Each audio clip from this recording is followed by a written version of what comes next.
Siya ang isa sa mga clutch shooters sa liga ng NBA ngayon. Kayang-kayang tapatan ng sino man pagdating sa tres. Kayang butasin ng pinakamahigpit na depensa sa pamamagitan ng kanyang nakakabaliw na basketball IQ. At kayang pumatay gamit ang kanyang matinik na mid-range. Pero may isa pa siyang nakatagong arsenal mga idol na nagpapabukod tangis sa kanya. Pwede ka rin niyang i-lockdown sa depensa anumang oras. Isang 3-point clutch assassin na napakatindi ring dumipensa. Ang ultimate two-way player na talagang solido ang binabato at buong pusong iniaalay ang lahat para sa kanyang kupunan. Hindi siya naghahanap ng atensyon, hindi siya maingay sa media, pero sa loob ng court, isa siyang tahimik na berdugo. Kaya sa video natin ngayon mga idol ay ating pag-uusapan ng kwentong basketball ni Derrick White. Kaya tara mga idol, diretso na tayo. Noong 2017 NBA draft, pumasok si Derrick White sa liga ng NBA na hindi pinaka-hype na prospect. Isa siyang 23 years old rookie, mas matanda at tila may mas mababang ceiling kumpara sa mga 19 years old. Pero alam naman natin pagdating sa pagkilatis ng mga hidden gems na may matataas na character at basketball IQ, walang tatalo sa San Antonio Spurs mga idol.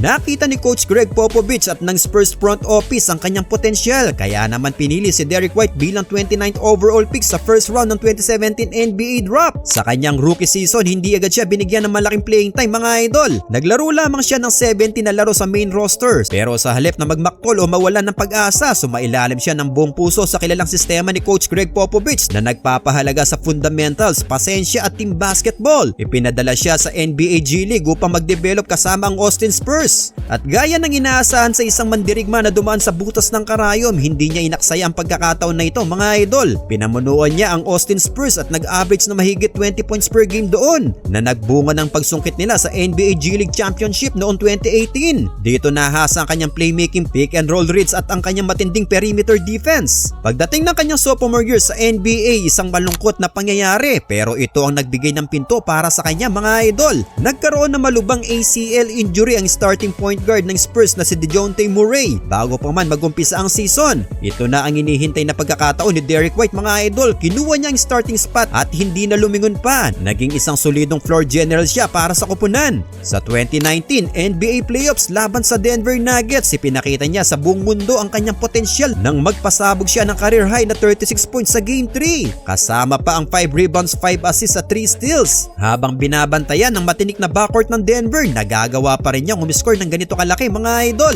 Dito na tuluyang nabuo ang reputasyon ni Derrick White bilang isang seryosong two-way threat. Kayang umiscore kapag kailangan at kayang magdepensa ng mga star players ng kabilang kupunan ng walang pag-aalinlangan. Ngunit kahit solido at napaka-consistent ng ipinakita niya sa San Antonio, dumating ang malaking turning point ng kanyang career noong February 10, 2022. Sa araw ng trade deadline, gumawa ng isang masterstroke si Brad Stevens. Ipinadala ng Spurs si Derrick White sa Boston Celtics kapalit ni na Josh Richardson, Romeo Langford at isang 2022 first round draft pick. Marami ang nagtaka noong una, lalo na't medyo mabigat ang binitawan ng Boston para sa isang itunuturing lang na marami na role player. Pero mabilis na napatunayan ni Derrick White na siya pala ang mismo nawawalang piyesa sa puzzle ng Boston Celtics. Sa pagpasok niya sa koponan, nagkaroon sila ng isang guard na hindi kailangan ng maraming bola para maging epektibo. Ang kanyang mataas na basketball IQ, mabilis na pagpasa, mahusay na floor spacing at lockdown defense ang naging perpektong pandagdag sa dalawang bituin na sina Jason Tatum at Jaylen Brown. Kahit pagod ang mga bituin sa pagharap sa mabibigat na kalaban tulad ng Milwaukee sa East, laging nandyan si White para maggambag, maging sa pagkuha ng charge, pag-block ng tira mula sa likod o pag-hit ng malaking tres. Sa unang taon pa lang niya sa Boston, nakarating agad sila sa 2022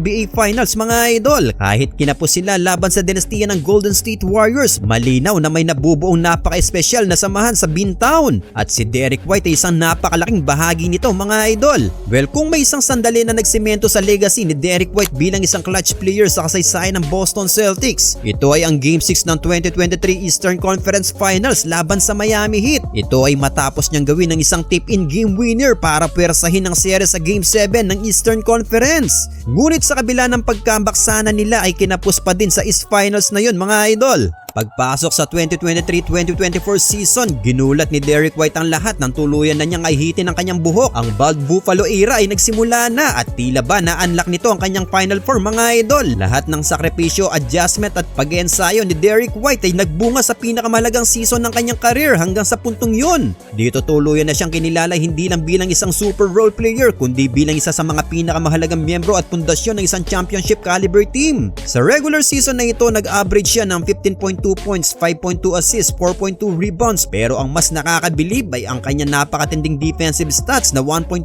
blocks at 1 steals per game. Hindi biro para sa isang point guard o shooting guard na magtala ng mahigit isang block kada laro mga idol. Tinalo niya pa ang isang malalaking sentro pagdating sa pagpalpal ng bola. Dahil sa kanyang lockdown defense, elite shot blocking para sa kanyang size at kakayahang basahin ng galaw ng kalaban, napabilang siya sa prestihiyosong NBA All Defensive Second Team. Ngunit ang tunay na premyo ay nangyari sa playoffs. Naging kalmado at matatag ang pundasyon ng Boston Celtics tuwing kailangan ng koponan ng pamatay sunog na tres para pigilin ang momentum ng kalaban. Nandyan siya para ibaw nito mga idol. Tuwing kailangan nilang i-lockdown ng pinakamagaling na perimeter player ng kalaban, siya ang inaatasan ni Coach Joe Mazzulla. Sa huli, nagbunga ang lahat ng kanilang paghihirap dahil nakuha ng Boston Celtics ang kanilang inaasam na pang-18 na kampyonato. Naiuwi ni Derrick White ang kanyang unang NBA championship ring mga idol. Isa itong napakatamis na patunay na ang kanyang two-way unselfish play style ay ang mismong formula para manalo sa pinakamataas na antas ng basketball. Well, hindi lang sa pagiging clutch at pagiging defensive anchor kilala si White, kundi pati na rin sa pagiging isang lehitimong offensive assassin. Kapag uminit ang kanyang kamay, ang kanyang pinakamataas na naitalang puntos sa isang laro o career high ay nangyari noong March 5, 2025. Sa isang napakainit na laban kontra sa Portland Trail Blazers, tila ba nagliyab ang mga kamay ni Derrick White mga idol.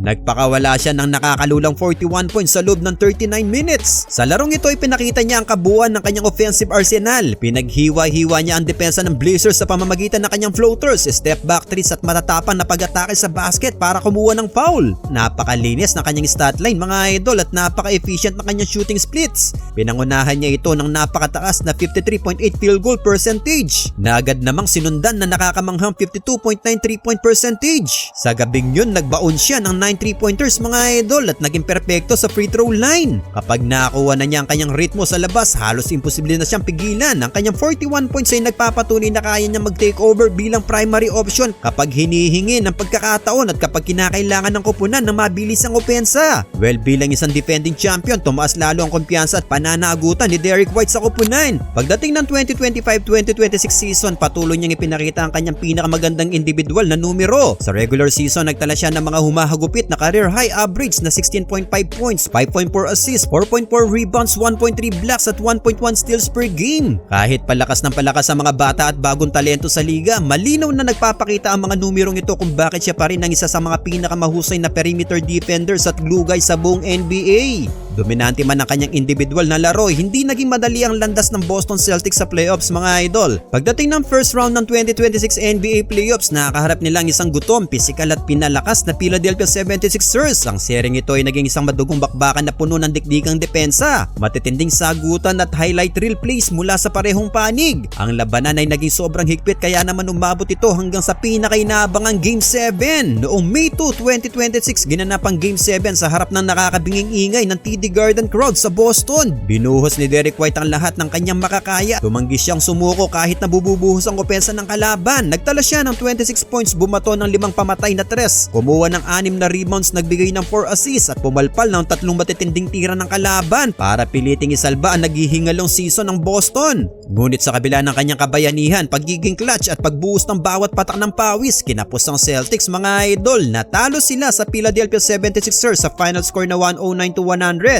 Isang mapait na pagtatapos sa isang makasaysayang season na nag-iwan ng matinding lungkot sa buong Bintown. Masakit man ang pagtatapos ng kanilang 2025-2026 season sa mismong home court nila at sa harap ng sariling mga fans. Lumabas si Derrick White ng arena nang nakataas ang noo. Ipinakita niya sa lahat ng kanilang mga fans na kahit sa harap ng matinding pagkatalo at pagkadismaya, ibibigay niya ang kanyang buong puso, lakas at kaluluwa para sa koponan ng Boston Celtics. Well, kayo mga idol, ano ang masasabi nyo sa silent assassin at lockdown defender ng Boston Celtics na si Derrick White?